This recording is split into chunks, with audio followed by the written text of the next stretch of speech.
বাবা মায়ের চাকরি বাকরির ভিত্তিতে, সামাজিক মর্যাদার ভিত্তিতে শিক্ষার্থীদের সাথে বৈষম্য করেন, যৌন নিপীড়ন করে, এই ধরনের শিক্ষার্থীদের উনি সেভ করে দেন। তারপরে হচ্ছে উনি পরীক্ষায় অংশগ্রহণ করেনি এই ধরনের শিক্ষার্থীদের নাম্বার দেওয়ারও অভিযোগ ওনার বিরুদ্ধে আছে। 20-এর পরীক্ষায় 10 অ্যান্সার করেও অনেক শিক্ষার্থী 12 পেয়ে গেছে, এই ধরনের অভিযোগ তার বিরুদ্ধে আছে। যেসব অভিযোগের তিনি কোনো সুস্পষ্ট ব্যাখ্যা আমাদেরকে দেননি। এছাড়াও বিভাগীয় যে সকল কালচার রয়েছে, বিভাগীয় যে সকল ঐতিহ্যগুলো রয়েছে, এগুলো গত 2 বছর ধরে তিনি আমাদের পালনে সম্পূর্ণরূপে বাধা দেন ফান্ডের দোহাই দিয়ে। যেখানে আমরা ডিন ম্যামের কাছে গিয়ে এই ধরনের কথা উল্লেখ করলে ডিন ম্যাম এই বিষয়টি উল্লেখ করেন যে বিশ্ববিদ্যালয় থেকে এই বিষয়ক একটি ফান্ড বরাদ্দ আছে। তো আমরা এটাও জানতে চাই যে উনি যে ফান্ডের দোহাই দিয়ে গত 2 বছর ধরে আমাদের কোনো প্রকার অনুষ্ঠান হতে দিলেন না, যেখানে ডিন ম্যাম বলছেন যে এই ফান্ডগুলো বরাদ্দ, তাহলে টাকাগুলো কোথায় গেল? তারপরে আমাদের একজন প্রাক্তন বড় ভাই উনি মারা গিয়েছেন 2022-এ। ওনার নামে একটি Turja memorial inter batch cricket tournament ছিল, যেটা 2022-এ হওয়ার পর 2023-এ যখন আমরা ওনার কাছে যাই এই টুর্নামেন্ট আয়োজন করতে, তখন উনি এই ধরনের একটি মন্তব্য করেন যে টাকা কি তুর্যর বাবা দিবে, আমরা যে তুর্যর নামে টুর্নামেন্ট করব, এই ধরনের।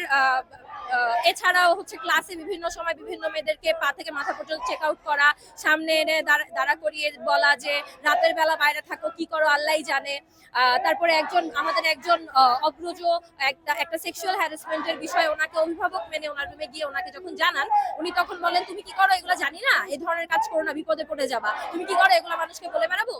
এই ধরনের একটা শিক্ষক যিনি আসলে নিজের স্টুডেন্টদেরকে সিকিউরিটি প্রদান করতে পারেন, এবং আন্দোলনের সময়ও তার অবস্থান খুবই স্কেচি ছিল। উনি হচ্ছেন যারা যারা আন্দোলনে গিয়েছিল এদেরকে ডিসকারেজ করা, এদেরকে হুমকি ধামকি প্রদান করা যে তোমার মায়ের সাথে কথা বলবো কারণ তোমার মা সরকারি চাকরি করে, তোমার ডিসি কিছু করতে পারবে না, কারণ ওর পরিবারের একজন এই ধরনের একটি পদে আর কি ওই সময় ছিলেন।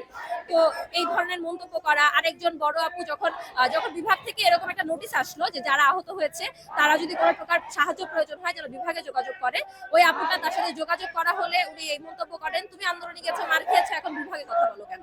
তো এই ধরনের অনেক মোটামুটি বিগত 4-5-6 বছরের একটা বৈষম্যের শিকার হওয়ার পরে এসে আমরা এখন আসলে সুযোগ পেয়েছি, সময় পেয়েছি তার বিরুদ্ধে কথা বলার। আর আসলে যখন আমাদের মানে সহ্যের সীমা আসলে একদম ভেঙে গেছে, তখন আমরা আসলে সব ক্লাস থেকে অধিকাংশের মতামতের ভিত্তিতে, যেহেতু এখনো ক্লাস খোলেনি এবং অনেকেই ঢাকায় নেই, অধিকাংশের মতামতের ভিত্তিতে ভোটিং সিস্টেমের মাধ্যমে এই সিদ্ধান্ত উপনীত হই যে বিভাগের 266 জন শিক্ষার্থীর মধ্যে 210 জন শিক্ষার্থী তাকে আর চান না, 35 জন শিক্ষার্থী নিরপেক্ষ অবস্থানে আছে এবং শুধু 12 জন শিক্ষার্থী তার পক্ষে অবস্থান করছে।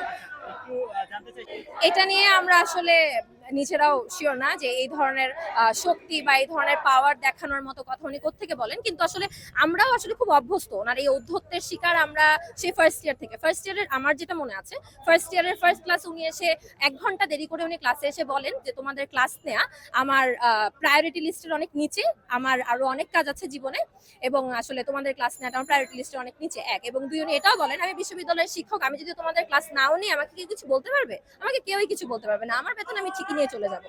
তো এই ধরনের ঔদ্ধত্যের আচরণ আমরা আসলে অনেক বছর ধরে দেখে অভ্যস্ত। তো আমরা আসলে জানিও না উনি কোন পাওয়ারের কথা বলছেন, কিন্তু আমরা জানি যে ওনার ঔদ্ধত্যের কখনো মানে অন্ত হয় না।